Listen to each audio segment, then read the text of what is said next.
Hello everyone, this side Tarushi Sharma. आज का हमारा टॉपिक है मोलैरिटी। आज हम मोलैरिटी के बारे में पढ़ेंगे। लास्ट वीडियो में, पिछली वीडियो में हमने समझा था सॉल्यूशन क्या होता है, सॉल्यूशन बनता कैसे है। हम सॉल्यूट लेते हैं, सॉल्वेंट लेते हैं, दोनों को एक साथ ऐड करते हैं तो हमारा एक सॉल्यूशन प्रिपेयर्ड होता है। सॉल्यूट कम अमाउंट में प्रेजेंट होता है, सॉल्वेंट ज़्यादा अमाउंट में प्रेजेंट होता है। अब अमाउंट क्या होता है, अमाउंट क्या होते हैं वो देखते हैं। हम एक छोटा सा पहले रिकैप कर लेते हैं, उसके आगे हम फर्दर समझेंगे। सपोज हमने वाटर लिया, वाटर 95 ml इसकी एक क्वांटिटी ले ली। अब ml लिया है, ml मतलब क्या है, इससे क्या पता चल रहा है कि हम वॉल्यूम की बात कर रहे हैं। ठीक है, तो हमने 95 ml वाटर लिया है, जो एक वॉल्यूम हम कह सकते हैं ml को देखकर। इसके अंदर सॉल्यूट ऐड करा है। सॉल्यूट हमेशा कम क्वांटिटी में होता है, तो 2 ग्राम मान लो हमने शुगर ऐड करा। ठीक है, तो 2 ग्राम शुगर का मतलब क्या है। सपोज हम मार्केट गए, मार्केट से हम थोड़ी सी शुगर लेकर आए या फिर 1 kg शुगर लेकर आए। आप कोई भी क्वांटिटी ले सकते हैं, बस वो सॉल्वेंट से कम होनी चाहिए। ठीक है, सॉल्यूट की एक बेसिक डेफिनेशन क्या होती है कि सॉल्यूट हमेशा माइनर क्वांटिटी में, कम क्वांटिटी में प्रेजेंट होता है और सॉल्वेंट ज़्यादा क्वांटिटी में प्रेजेंट होता है। अगर हम 2 ग्राम शुगर इसके अंदर डिज़ोल्व करते हैं तो 2 ग्राम शुगर का मतलब क्या है, हमने मेजरमेंट किया और हमें पता है ये 2 ग्राम है और हमने इसको डिज़ोल्व कर दिया। लेकिन ये जो शुगर बना है ये छोटे छोटे पार्टिकल से मिलकर बना है। फॉर एग्जाम्पल, इसके अंदर छोटे छोटे पार्टिकल मतलब क्रिस्टलाइजेशन फॉर्म में छोटे छोटे पार्टिकल प्रेजेंट है। एक पार्टिकल किसके बराबर होता है, 1 मोल के बराबर होता है। 1 मोल की वैल्यू क्या होती है, 6.022 इंटू 10⁻23। ठीक है, तो हम समझते हैं, हम मार्केट गए, हम सॉल्यूट लेकर आए, सॉल्यूट को हमने सॉल्वेंट के अंदर डिज़ोल्व कर दिया। तो जब हम डिज़ोल्व कर देते हैं तो एक सोल्यूशन प्रिपेयर्ड हो जाता है। तो अब हमारा आज का टॉपिक शुरू होता है नंबर ऑफ मोल्स से, कि मतलब नंबर ऑफ मोल्स होते क्या हैं, इसमें कैसे पता करेंगे नंबर ऑफ मोल्स क्या होते हैं। तो जो हम शुगर की बात कर रहे हैं, उस शुगर के अंदर, ये जो पूरी शुगर है इसके अंदर ये जो छोटे छोटे पार्टिकल हैं क्रिस्टलाइजेशन फॉर्म में, ठीक है, वो एक पार्टिकल 1 मोल के बराबर है, 1 मोल के बराबर है। और 1 मोल की वैल्यू क्या है, 6.022 10⁻23, मतलब ये एवोगाड्रो नंबर के बराबर है। ठीक है, इसको हम रिप्रेजेंट कैसे करेंगे, Na से हम रिप्रेजेंट करेंगे। ठीक है, तो अब हमें नहीं पता, हो सकता है इसके अंदर 10 पार्टिकल हो सकता है इसके अंदर छोटे छोटे 20 पार्टिकल हो, तो इसे एक एक करके कैलकुलेट करना बहुत मुश्किल है। तो हम क्या करते हैं, इन सारे पार्टिकल को एक नाम दे देते हैं कि ये सारे के सारे नंबर ऑफ मोल्स हैं। नंबर ऑफ मोल्स, हो सकता है ये 10 नंबर ऑफ मोल्स हो सकता है ये 20 मोल्स हो, कितने भी हो सकते हैं। ठीक है, तो हमने एक नाम दे दिया कि जो भी हम सॉल्यूट को ऐड कर रहे हैं और सॉल्यूट के अंदर जो छोटे छोटे पार्टिकल हैं वो सारे पार्टिकल नंबर ऑफ मोल्स हैं। अब मैं आपको यही बताऊंगी कि नंबर ऑफ मोल्स कैसे कैलकुलेट करते हैं, मतलब जो हमने सॉल्यूट डिसॉल्व करा है उसके अंदर के छोटे छोटे पार्टिकल्स को कैसे पता करेंगे कि वो कितने पार्टिकल हमने सॉल्वेंट के अंदर डिसॉल्व करे हैं। ठीक है,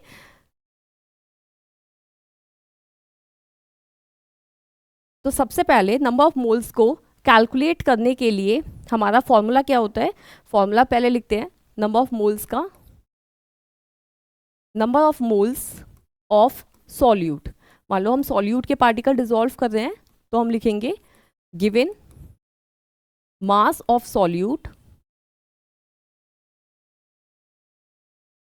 upon molecular mass of solute. ठीक है, गिवन मास का सिंबल होता है W। W is the symbol of mass. Mass का सिंबल क्या होता है केमिस्ट्री में, W। एंड सॉल्यूट को हम रिप्रेजेंट करते हैं B से। इसको सपोज लेट कर लो कि ये B है, तो WB अपॉन मॉलिक्यूलर मास का सिंबल होता है M, तो ये MB। और नंबर ऑफ मोल्स को हम कहते हैं NB। ठीक है, तो हमारा ये फॉर्मूला आ गया NB is equals to WB upon MB।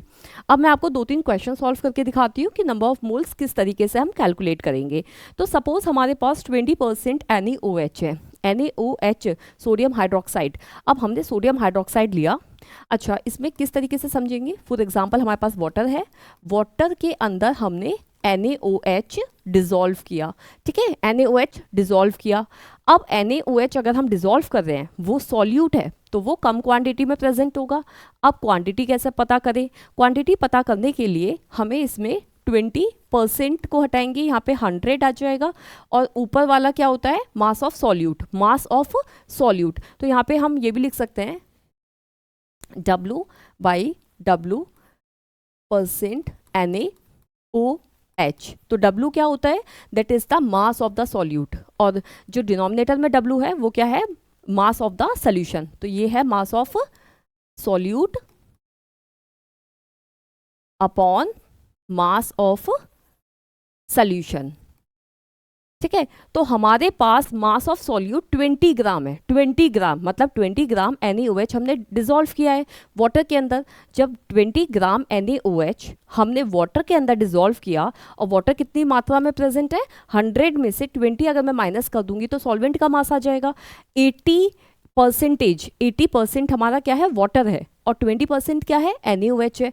तो 20 ग्राम हमने NaOH लिया, उसको वाटर में डिसॉल्व किया, और हमने एक सोल्यूशन प्रिपेयर कर दिया। अब जो 20 NaOH हमने सॉल्यूट डिसॉल्व करा है, उस 20 NaOH के अंदर, मान लो ये 20 ग्राम NaOH है, इसके अंदर छोटे छोटे कितने पार्टिकल प्रेजेंट हैं, वही हमें कैलकुलेट करना है। ये छोटे छोटे इसके अंदर NaOH के कितने पार्टिकल प्रेजेंट है? एक पार्टिकल किसके बराबर है? 1 मोल के बराबर है। सारे पार्टिकल क्या हो गए? नंबर ऑफ मोल्स हैं, ठीक है। तो उसी को हमें कैलकुलेट करना है। यहाँ पे हमें क्या लिखना है? नंबर ऑफ मोल्स का फॉर्मूला। नंबर ऑफ मोल्स का फॉर्मूला क्या होता है? That is given mass upon molecular mass, ठीक है, given mass upon molecular mass. तो गिवन मास क्या है NaOH का? 20, तो 20 लिख लिया। NaOH का मॉलिक्यूलर मास कितना होता है? NaOH का मॉलिक्यूलर मास मैं आपको कैलकुलेट करके बताती हूँ। NaOH आप लिखिए, सोडियम 11 नंबर पे आता है, 11 का एटॉमिक मास 23 होता है, तो आप यहाँ पे 23 लिखिए, प्लस ऑक्सीजन पीरियोडिक टेबल में 8 नंबर पे आता है, इसका एटॉमिक मास 16 होता है, ठीक है, एंड हाइड्रोजन का एटॉमिक मास 1 होता है। तो यहाँ पे 40 आ जाएगा इसका ऐड करके। तो यहाँ पे हमने क्या लिख दिया? 40, 0 से 0 कैंसिल आउट, 1/2, तो ये 0.5, 1/2 को सॉल्व करेंगे तो क्या आ जाएगा? 0.5, ठीक है। तो NaOH का हमारे नंबर ऑफ मोल्स 0.5 आ गए, मतलब आपने 0.5 इसके अंदर सारे नंबर ऑफ मोल्स प्रेजेंट हैं जो आपने वाटर के अंदर डिसॉल्व करे, और जब डिसॉल्व हो जाएंगे तो हमारा एक सोल्यूशन प्रिपेयर्ड हो जाएगा। आई होप आपको समझ में आया होगा। नेक्स्ट एक और सॉल्व करते हैं, 80/100। तो 80 क्या है हमारा? मास of solute, mass of solute upon mass of solution, ठीक है, मास ऑफ सॉल्यूशन। अब हमें इसमें क्या करना है? मास ऑफ सॉल्यूट हमें क्या निकालना है? Number of moles of solute निकालना है। तो फॉर्मूला पुट करेंगे, NB is equals to given mass of solute upon molecular mass of solute. Given mass कितना है हमारा? 80 हमारा सॉल्यूट का मास है। मॉलिक्यूलर मास कितना है? H2O का मॉलिक्यूलर मास कितना होता है? 18 होता है, ठीक है, 18 मैं यहाँ पे निकाल के बता देती हूँ। H2O 2 मल्टीप्लाई हाइड्रोजन का एटॉमिक मास 1 प्लस 16, तो यहाँ पे 18 हमारा मॉलिक्यूलर मास आ जाएगा वाटर का, ठीक है। आप इसको सॉल्व करिएगा, आपके पास आंसर आ जाएगा डेसिमल फॉर्म में। इसे भी सॉल्व करते हैं, 30/100। तो ये हमारे पास क्या हो जाएगा? मास of solute, mass of solute upon mass of solution, mass of solution, ठीक है। अच्छा, मास ऑफ सॉल्यूट हमें पता करना है, number of moles of solute पता करना है। तो फॉर्मूला क्या होता है? NB is equals to given mass upon molecular mass. तो यहाँ पे गिवन मास कितना है? 30, मॉलिक्यूलर मास कितना है? किसका? NaCl का। NaCl का मॉलिक्यूलर मास निकाल लेते हैं। NaCl का मॉलिक्यूलर मास कैसे निकलेगा? सोडियम का एटॉमिक मास होता है 23, ठीक है, तो इसका एटॉमिक मास 23 होता है। क्लोरीन का एटॉमिक मास होता है 35.5, 35.5, ठीक है। तो कैसे निकलेगा? 0.5, 5, 6, 7, 8 एंड 5, ठीक है, 58.5 आ जाएगा। तो यहाँ पे हम लिख लेंगे 8.5 डेसिमल हटाएंगे 0 आ जाएगा। इसे आप सॉल्व करेंगे तो आपके पास number of moles of solute आपको पता चल जाएंगे। आई होप आपको number of moles of solute पता चल गए होंगे। अब हम अपने टॉपिक पे आते हैं कि मोलैरिटी होता क्या है। ठीक है, तो मोलैरिटी क्या होता है पहले हम समझते हैं। देखिए, हमने सपोज वाटर लिया, ठीक है, हमने वाटर लिया, इसके अंदर हमने सॉल्यूट डिजोल्व करा। अब सॉल्यूट जब हम डिजोल्व करते हैं तो मान लो हमने सॉल्यूट डिजोल्व करा 20 ग्राम हमने NaCl डिजोल्व करा या फिर NaOH डिजोल्व करा, कुछ भी हमने सॉल्यूट डिजोल्व करा। 20 ग्राम अगर मैं NaOH डिजोल्व कर रही हूँ वाटर के अंदर, तो 20 ग्राम के अंदर छोटे छोटे पार्टिकल प्रेजेंट है। इसके अंदर क्या प्रेजेंट है? छोटे छोटे पार्टिकल हैं। भाई छोटे छोटे पार्टिकल जब एक साथ कंबाइंड होंगे तभी तो हम इसका वजन तोल सकते हैं कि इसका मेजरमेंट कितना आया है, ये कितना वजन है इसमें। ठीक है, तो वो छोटे छोटे पार्टिकल हमने इसमें कैलकुलेट करे। ये छोटे छोटे पार्टिकल क्या होते हैं? Number of moles. तो कहने का मतलब क्या है कि मोलैरिटी क्या बताती है? मोलैरिटी कहती है जितने तुम number of moles of solute dissolve करोगे, जितने तुम number of moles of solute dissolve करोगे पर लीटर वॉल्यूम ऑफ सोल्यूशन। पर लीटर वॉल्यूम ऑफ सोल्यूशन का मतलब क्या है? 1 लीटर वॉल्यूम ऑफ सोल्यूशन के अंदर जितने भी नंबर ऑफ मोल्स सॉल्यूट के डिजोल्व होंगे, that is known as the molarity. ठीक है, अभी आपको और क्लियर हो जाएगा। अभी मैं और बताती हूँ। Number of moles of solute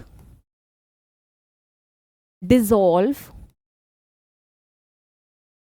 पर लीटर वॉल्यूम ऑफ सॉल्यूशन। ठीक है, इसका मतलब क्या है? जब हमने सॉल्यूट को सॉल्वेंट के अंदर डिजोल्व किया और दोनों को एक साथ ऐड कर दिया तो हमारे पास एक सोल्यूशन बन गया। लेकिन वो सोल्यूशन कितना होना चाहिए? 1 लीटर होना चाहिए। ठीक है, तो 1 लीटर वॉल्यूम ऑफ सोल्यूशन में जितने भी नंबर ऑफ मोल सॉल्यूट के हम डिजोल्व कर रहे हैं, that is known as the molarity. ठीक है, तो इसको हम फॉर्मूला लिखते हैं इसका। Molarity is equals to number of moles of solute upon volume of solution in litre. ठीक है, लीटर में हमारे पास इसमें वॉल्यूम चाहिए, तो molarity is equals to number of moles of solute that is NB upon volume of solution in litre. Number of moles of solute का formula क्या होता है? Given mass upon molecular mass. ठीक है, तो गिवन मास कितना है? WB upon molecular mass MB into VL। L का मतलब क्या है? That is volume should be in the litre. ठीक है, हमेशा वॉल्यूम लीटर में होना चाहिए। लेकिन अगर कोई ऐसी कंडीशन आती है कि आपको वॉल्यूम लीटर में नहीं मिलता, तो इस कंडीशन में आप लीटर मतलब फॉर एग्जांपल आपको मिलीलीटर में मिला है, ठीक है, तो इस कंडीशन में आप क्या करेंगे? मिलीलीटर को लीटर में आपको कन्वर्ट करना पड़ेगा। तो मैं आपको बताती हूँ किस तरीके से करना है। If volume is present in milliliter, then we have to convert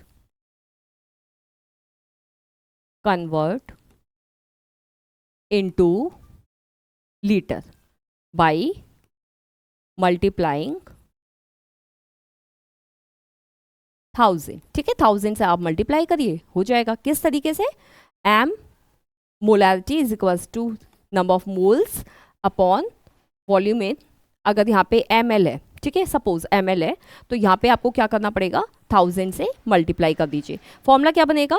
given mass of solute upon molecular mass of solute into V into 1000। ठीक है, तो हमारे पास ये फॉर्मूला बन जाएगा। अगर आपके पास वॉल्यूम मिलीलीटर में है तो आपको 1000 से मल्टीप्लाई करना पड़ेगा लीटर में कन्वर्ट करने के लिए। अगर आपके पास वॉल्यूम लीटर में गिवन है क्वेश्चन में, तो आपको नॉर्मल एज इट इज जो फॉर्मूला होता है वही अटेम्प्ट करना होगा। ठीक है, नेक्स्ट हमारा होता है स्ट्रेंथ। स्ट्रेंथ क्या होता है? देखो, अगर मान लो फॉर एग्जाम्पल मेरे पास वाटर है, तो वाटर के अंदर जितने भी पार्टिकल हैं, तो जो भी वजन बन रहा है, जो भी उसमें भार आ रहा है, वो सिर्फ वाटर के पार्टिकल के द्वारा आ रहा है। लेकिन अगर मैंने ऊपर से सॉल्यूट को मिलाना शुरू कर दिया, तो उसमें क्या हो जाएगा? भाई वजन बढ़ना शुरू हो जाएगा, कंसंट्रेशन बढ़नी शुरू हो जाएगी। तो जब कंसंट्रेशन धीरे धीरे इंक्रीज होनी शुरू हो जाएगी, चाहे वो मास की फॉर्म में इंक्रीज हो चाहे वो वॉल्यूम की फॉर्म में इंक्रीज हो, ठीक है। बस वॉल्यूम कुछ भी, जो भी पार्टिकल हमारी इंक्रीज मतलब ऐड करने के बाद जो भी वजन बढ़ रहा है उसी को हम क्या कहते हैं, स्ट्रेंथ कहते हैं, ठीक है। तो इसका डेफिनेशन कैसे लिख सकते हैं, mass of solute dissolve per litre volume of solution, per litre volume of solution, ठीक है। वॉल्यूम ऑफ सोल्यूशन हमेशा लीटर में ही होता है। अच्छा, इसका फॉर्मूला देखते हैं, strength is equals to mass of solute upon volume of solution in litre, ठीक है। मास ऑफ सॉल्यूट का सिंबल क्या होता है, WB, W is the symbol of mass, ठीक है। तो मास का सिंबल दैट इज W, ठीक है। और B क्यों लिखा है, क्योंकि हम सॉल्यूट की बात कर रहे हैं। एंड VL क्यों लिखा है, वॉल्यूम पर लीटर, वॉल्यूम पर लीटर वॉल्यूम कि 1 लीटर सोल्यूशन के अंदर, 1 लीटर सोल्यूशन के अंदर आपने कितना मास ऑफ द सॉल्यूट मिलाया है। अब जितना भी मास ऑफ द सॉल्यूट आप मिलाओगे, मास मिला रहे हो मतलब कि सॉल्यूट के पार्टिकल को मिला रहे हो, तो धीरे धीरे वजन बढ़ रहा है ना, तो वजन बढ़ना इसका मतलब दैट इज द स्ट्रेंथ, उसकी स्ट्रेंथ बढ़ रही है, ठीक है। तो यहाँ पे हमारे पास ये फॉर्मूला आ जाएगा WB अपॉन VL।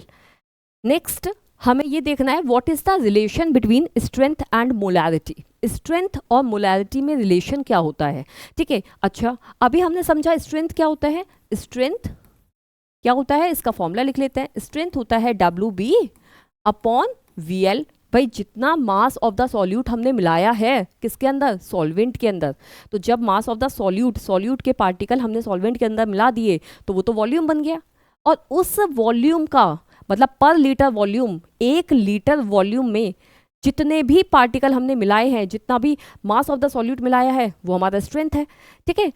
तो हमें एक तो स्ट्रेंथ का फॉर्मूले की जरूरत पड़ेगी और मोलैरिटी का लिख लेते हैं अलग से। Molarity is equals to number of moles of solute upon volume of solution in litre, ठीक है। तो molarity is equals to given mass upon molecular mass into in litre, ठीक है, इन लीटर। अगर हमारे पास ml में है, इफ वॉल्यूम इन ml, तो फिर क्या फॉर्मूला होगा, फॉर्मूला क्या होगा, वॉल्यूम, एक सेकेंड, वॉल्यूम इन ml, तो फॉर्मूला हमारा होगा molarity is equals to WB upon MB into VL into 1000। तो हम यहाँ पे 1000 की मल्टीप्लाई करेंगे, ठीक है। तो दोनों फॉर्मूले मैंने मेंशन कर दिए हैं। अब हम इसमें रिलेशन देखते हैं, तो हमें किस किस फॉर्मूले की ज़रूरत पड़ेगी, ये जो मैंने आपको अंडर उसमें सर्कल कर दिया है उसको हमें चेक करना है। मोलैरिटी और स्ट्रेंथ में रिलेशन, यहाँ पे देखिए, अब स्ट्रेंथ क्या है, WB अपॉन VL, और यहाँ पे भी WV अपॉन VL है, यहाँ पे भी हमारे पास WB अपॉन VL प्रेजेंट है। तो हम ये लिख सकते हैं molarity is equals to WB upon VL किसके बराबर है, स्ट्रेंथ के बराबर है। तो मैं यहाँ पे लिख सकती हूँ strength upon mass, molecular mass of the solute, ठीक है। तो M is equals to S upon MB, ये हमारा फॉर्मूला आ गया। और स्ट्रेंथ को निकालने के लिए क्या करना पड़ेगा, ये क्या है, ये मोलैरिटी है, तो मोलैरिटी, एक सेकेंड, यहाँ पे 1000 से मल्टीप्लाई कर लेते हैं, मोलैरिटी इनटू मॉलिक्यूलर मास, ये मॉलिक्यूलर मास है, molecular mass is equals to strength, ठीक है। तो हमारा ये फॉर्मूला आ जाएगा molarity into molecular mass is equals to strength, ठीक है। तो हमारे पास मोलैरिटी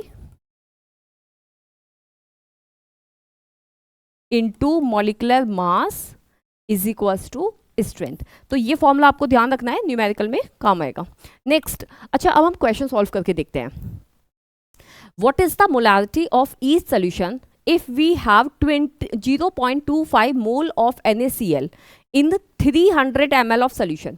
मान लो हमारे पास वाटर है वाटर के अंदर हमने 0.25 नंबर ऑफ मोल्स डिसॉल्व करे NaCl के। तो जब 0.25 नंबर ऑफ मोल्स पार्टिकल को हम वाटर के साथ ऐड कर रहे हैं तो हमारे पास एक सोल्यूशन फॉर्म्ड हो गया। वो सोल्यूशन हमारे पास कितना है, 300 ml। 300 ml का हमारे पास एक सोल्यूशन हो गया, ठीक है। तो हमें बताना है कि उसकी मोलैरिटी क्या होगी। अब मोलैरिटी क्या होती है, मोलैरिटी यही तो होता है कि कितने आप नंबर ऑफ मोल्स डिसॉल्व कर रहे हैं वाटर के अंदर, और जब सॉल्यूट और सॉल्वेंट वाटर एक साथ मिलेंगे तो क्या बन जाएगा, सोल्यूशन बन जाएगा। तो आपको पूरे सोल्यूशन के अंदर बताने हैं जितने भी आप नंबर ऑफ मोल्स सॉल्यूट के डिसॉल्व कर रहे हो, उसी को कैलकुलेट करने का मेथड क्या होता है, मोलैरिटी होता है, ठीक है। वही आपको बताना है। तो molarity is equals to number of moles of solute upon volume of solution in litre. अब लीटर में होना चाहिए, बट यहाँ तो ml में दे रखा है। पहले मैंने क्या बताया था, अगर ml में होता है और लीटर में कन्वर्ट करना हो तो इनटू 1000 करना पड़ेगा, ठीक है। अब यहाँ पे m is equals to given mass. अच्छा, इसमें गिवन मास की ज़रूरत नहीं पड़ेगी क्योंकि आपको number of moles of solute दे रखे हैं, मतलब नंबर ऑफ मोल्स दे रखा है 0.25। तो यहाँ पे आप लिख लीजिए 0.25। वॉल्यूम कितना दे रखा है, 300 हमें वॉल्यूम दे रखा है और इंटू 1000 हमें करना पड़ेगा। क्यों करना पड़ेगा, वॉल्यूम हमारा ml में है, ml को लीटर में कन्वर्ट करना पड़ेगा, ठीक है। डेसिमल हटाइए, 100, 0 से 0 कैंसिल आउट करिए, 0 कैंसिल आउट। इसको सॉल्व कर लीजिए, 25/30, ठीक है। 5/6 इसको अगर आप सॉल्व करेंगे डेसिमल फॉर्म में आपका आंसर आ जाएगा। नेक्स्ट हमारा क्वेश्चन है, calculate the molarity of 60 gram of NaOH। 60 gram of NaOH हमने डिसॉल्व करा है वाटर के अंदर, जिससे हमारा एक सोल्यूशन प्रिपेयर्ड हुआ 250 ml का, जिससे हमारा एक सोल्यूशन प्रिपेयर्ड हुआ है 250 ml का। अब हम एक बार डायग्रामेटिकली सीखते हैं, समझते हैं। देखो, हमने सबसे पहले वाटर लिया, वाटर एज अ सॉल्वेंट, इसके अंदर 60 ग्राम सॉल्यूट ऐड करा है। सॉल्यूट क्या है हमारा, NaOH हमने ऐड किया। जब 60 ग्राम हमने NaOH ऐड किया तो यहाँ पे सॉल्वेंट के अंदर हम ऐड कर रहे हैं सॉल्यूट को, तो एक सोल्यूशन प्रिपेयर्ड हो गया। अब वो सोल्यूशन कितना प्रिपेयर्ड हुआ है, 250 ml का, 250 ml का एक सोल्यूशन प्रिपेयर्ड हो गया, ठीक है। तो क्वेश्चन ये है, अब इसकी हमें मोलैरिटी फाइंड आउट करनी है। तो मोलैरिटी क्या होता है, molarity is equals to number of moles of solute upon volume of solution in litre. भाई लीटर में चाहिए, यहाँ ml में दे रखा है। तो सबसे पहले आपको क्या करना पड़ेगा, इसको कन्वर्ट करना पड़ेगा इनटू 1000, आप यहाँ पे कर लीजिए, ठीक है। तो molarity is equals to number of moles of solute. Number of moles of solute हम निकाल लेते हैं पहले क्योंकि गिवन नहीं है। Number of moles of solute क्या होता है, given mass upon molecular mass. Given mass कितना है, सॉल्यूट का मास कितना है, 60, ठीक है, 60। और मॉलिक्यूलर मास कितना है, मॉलिक्यूलर मास कितना दे रखा है। अच्छा, NaOH का मॉलिक्यूलर मास कितना होता है, गिवन नहीं है क्वेश्चन में, तो फाइंड आउट कर लो। Na का एटॉमिक मास है 23, ऑक्सीजन का एटॉमिक मास 16 और इसका 1, तो इसे कैलकुलेट करके 40 आ जाएगा, ठीक है। तो यहाँ पे 40 लिख लीजिए, इससे ये कैंसिल आउट हो जाएगा, 2 3 2 एंड 1.5, ठीक है। तो 1.5 आ गया। तो हमारे पास number of moles of solute कितने आए हैं, 1.5, ठीक है। 1.5 इंटू 1000 अपॉन वॉल्यूम, वॉल्यूम कितना है 250 ml। ml को हमने लीटर में कन्वर्ट करना था इसलिए 1000 कर लिया और यहाँ पे 250 लगा दीजिए। डेसिमल हटाइए, 0 कैंसिल आउट कर दीजिए, 150 अपॉन 25, 6, ठीक है। तो मोलैरिटी हमारी कितनी आ गई, 6 मोलर। मोलर क्या होता है, molar is the SI unit of molarity, ठीक है। आई होप आपको समझ में आया होगा। If you have any doubt then you can comment on the comment section. Thank you so much.